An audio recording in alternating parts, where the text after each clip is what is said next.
XM, the virus. You're listening to Opie and Anthony. Oh my God, that's Edward Norton. Holy crap. He's starstruck. Kind of wild. I got to talk to him? He's a big star. Like everyone's freaking out. Hey, how you doing? Edward Norton. How are you? Hi, That's Joe DeRosa, Anthony, Opie. Danny. We've talked a few times on the phone there, Edward. Yeah. Make you're yourself comfy. He's a man of his word. Yeah, because we kept saying, "Come in and say hi to us," and he finally, for sure, he finally has come in and to say hi. Where's my brother in crime? I know. I know. Goddamn, Jimmy is like out in L.A. doing something. something. Show up and Norton takes a powder, and he decided, forget it. He flew out to L.A. to do some Leno stuff.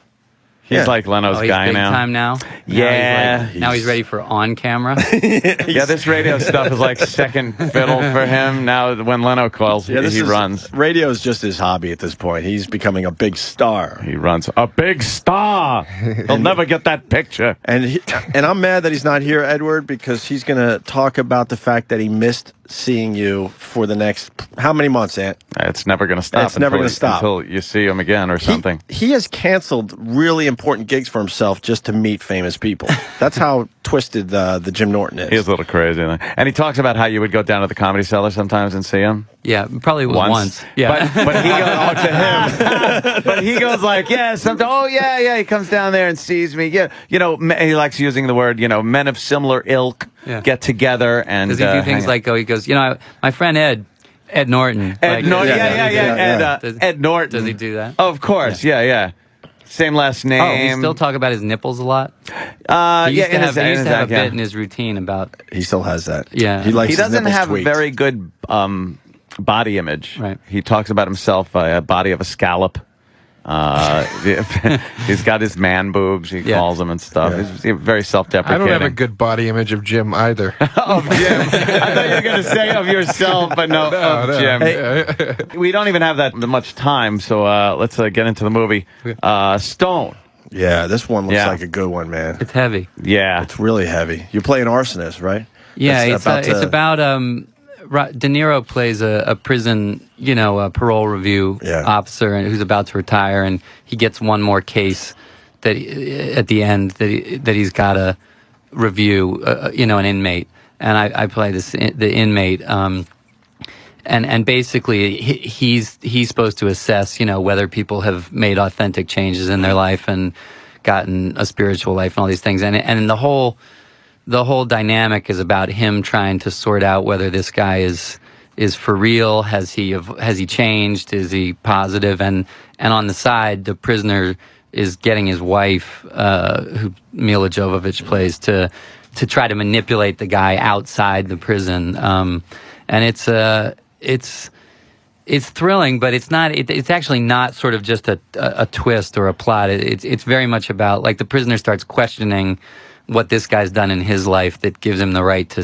judge him, and it's a pretty heavy. I put it almost more in the vein of like Dead Man Walking or American History X, or it's a pretty pretty weighty film. Just action or that's pretty cool. Although Mila Jovovich is also we've had her in here a couple of times. She's great. She's a blast. She's funny as hell. Very too. funny. I'll tell you too. I gotta say I had seen her in that Spike Lee film, He Got Game, and I thought she was really great, and so we brought her in on this, and if you've only seen her in, like the Resident Evil stuff, she's phenomenal in this film. Like she's gonna win award. I mean, she's gonna get accolades for this. She's really tremendous in it. She's really cool. She was out of control in that movie Dummy with Adrian Brody.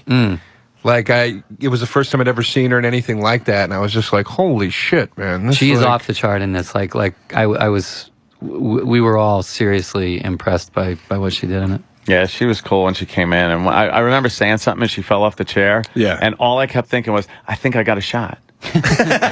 Like, guys are so stupid. Yeah, we really are dumb. Yeah, Mila Jovovich and like dumb friggin' jock guy. Yeah, you start telling yourself, like, a hot girl doesn't want a hot guy. They want a funny guy. Yeah, they want funny guy. And, I bet a lot of people are just intimidated to even walk up to her. No, they're not. GQ model guys are not intimidated to walk up. Good dummies like me. Hi. She's just a lost girl. She just wants somebody to treat her like a human being for once. You worked with De Niro before. We were just talking about that in The Score. which was a great movie.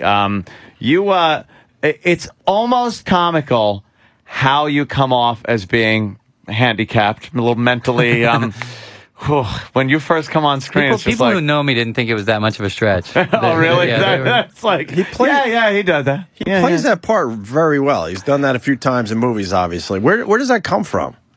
I don't know. Do you have a split personality? No, but again, actually, it was kind of the same as on this one. We were in Montreal, and there was a school for adults with different disabilities and stuff. And I hung out there a lot with some of these guys who had bad cerebral palsy and stuff like that. And I find for me, it's like, the main thing is I just like to hang out around someone else for a long time, and just sort of soak it in. And on Stone, I was kind of feeling a little bit not where I wanted to be. And then I like 5 days before we started shooting, I met an inmate at this Michigan prison who was so hypnotizing. He was really, really fascinating. And I literally, I called the director in and said, check this guy out. And he gave me like a great feeling for the look and the voice. And really, was he an arsonist? No, he was a guy. Actually, it was two guys. One guy was a white guy who had helped start the Crips gang in Detroit, and the other guy he'd been involved in the drug trade since he was like 10 or 11 years old. Yeah, just come up through it all and been in and out of prison. And do you always feel you have to get into character by maybe hanging out with people that are that were doing the same thing your character is doing? Yeah, it's better for me. I mean, I don't, it's like I don't really want to see a movie about me. Right. I just don't. I don't know. There are actors, I guess, there are actors who it kind of what you're getting is a thing they like to do over and over again. They feel confident in it. I think I'm better off if I sort of slip into some other thing. Yeah. It seems like there are movies like this where that would come in handy, but you take a movie like Fight Club, what would you really base that character on? Like, who would you talk to or try to emulate? That's a good question. I think. Of course it is. Yeah, I don't know. That was like somehow that one to me was just Chuck Palahniuk's book. The voice in that book was so specific in Fight Club, and I don't know. I think we kind of felt like it was all like Fincher's humor also is like that guy, and I think to me he was kind of a stand-in for a lot of us. Maybe that was a little closer to some of us than really a cat. That was me. Was that kind of more of you than maybe a little more other there? Yeah. What's great about Fight Club? You guys didn't disappoint as far as the book goes and the movie goes. That happens all the time. But I mean, I love both. I love the book to this day, and I love the movie. I mean, I know how everybody likes to say the book is usually better, but I mean, right. I've read Fight Club and I've seen Fight Club 1,000 times. The movie, in my opinion, it kills the book. Actually, we love Chuck, and I think that book is a really that's one of the most original books I had read. Yeah. From that era. But Chuck loved the ending of Fight Club. The ending is different in the film than the book. Sure. He loved it. He was way into it, so it was all pretty happy. But being a fan of the book, I wasn't disappointed. Well, that happens so many times with movies, right? Oh yeah, I know. I'm a movie guy more than a book guy. Yeah, he doesn't read. I don't want to come off as an idiot who's just like, movie better than book. Right. But it just a lot of times I kind of like the visual medium of just movies as opposed to trying to use my own imagination. So I usually I'm very distracted I'll do the when I movie read first, and then if I like it, I'll want to see how it progressed to the screen. So then I'll go back and read the book. Really? Yeah, I like it. And then it's just interesting to see how it made it. Probably a better way to do it. It's too bad because Mila Jovovich told me she likes guys who read. Damn it! See, I have read. I like that you said medium too to smarten that statement. Yeah, up. see, I had to try to do the something. Visual medium. Oh, shut up, Joe. You suck. I'm pointing things out like that. Was American History X difficult to do because it was just so from what I know about you from reading about you, that seems to be so not you, that character, especially the beginning of the movie, maybe the redemption toward the ending, but Yeah, you know, it's one of those things I think you gotta have a good idea of what you're aiming at before you take that on. You know, you don't, some of the scenes in that film, you don't want to do that if it's gonna, if the total message of the film isn't gonna be something, you know, a positive redeeming at the end. Right. Or if not redeeming, then at least like really, I think for me, a lot of it was my friend David who wrote it, and we worked on it together for a long time. We kind of, you know, said this is about the consequences of letting anger take over your life, you know, and if you don't, and so it's like if you know what the end target is, which is that at the end, you know, it's supposed to show the downsides of letting things like that take you over, then you can say, okay, we know we're aiming at a so then we can investigate the... Even so, though, there's like, I mean, the scene with Elliot Gould is brutal.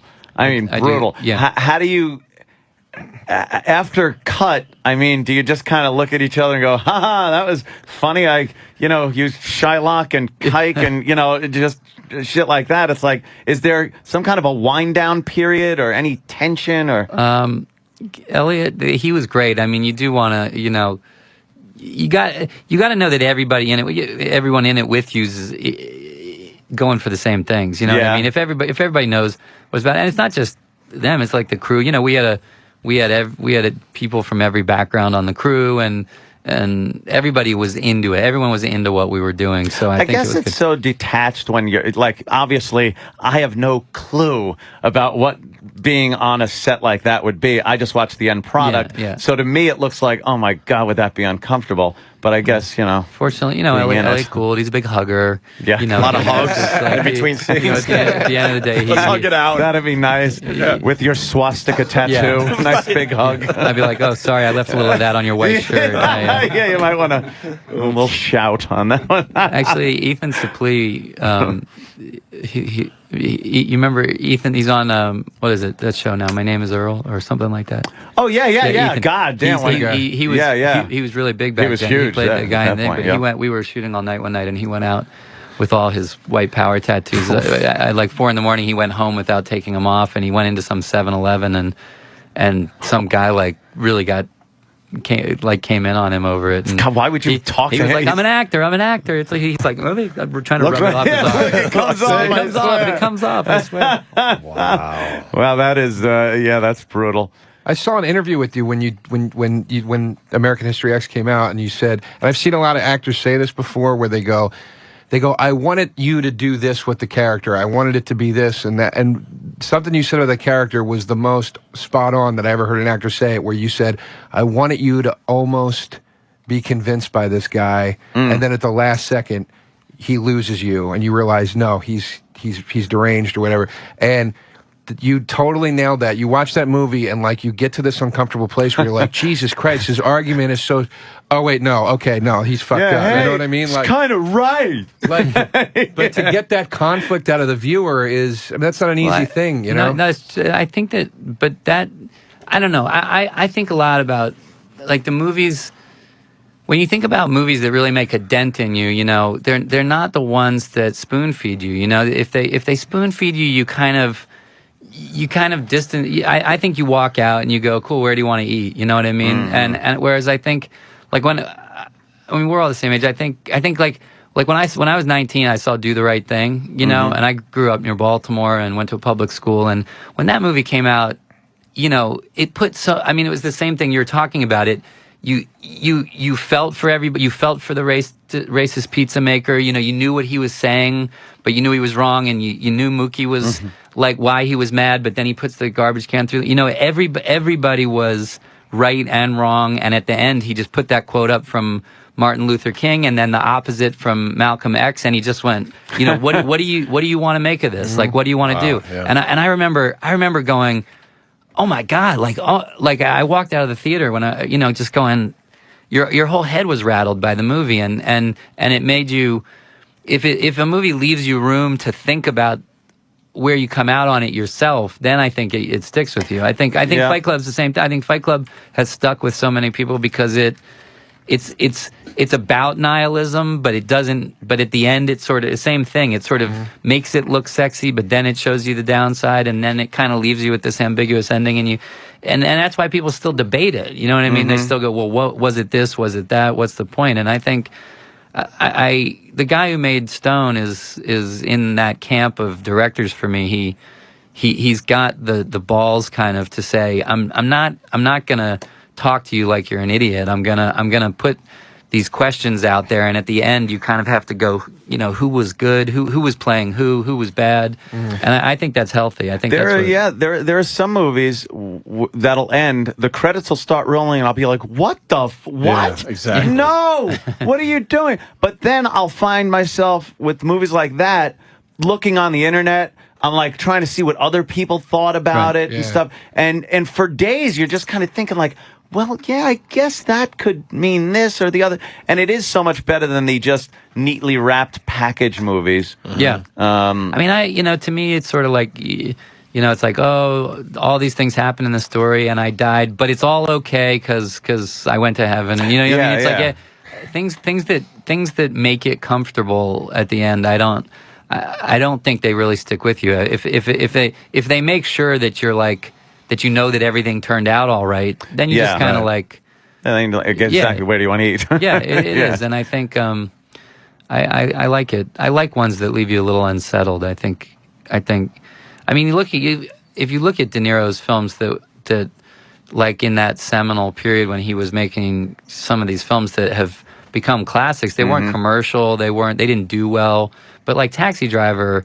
Yeah. Taxi Driver, everyone goos all over that movie. Oh, it's a classic, But you watch that movie, the end of that movie is, you have no fucking idea what that movie means. Yeah. Like, you know what I mean? It's like at the end, it's like that weird overcrank shot of him in the rearview mirror, and you're like, did he get it out of him, or is he about to do it again? Or did they make him a hero? They made him a hero, kind of, but what...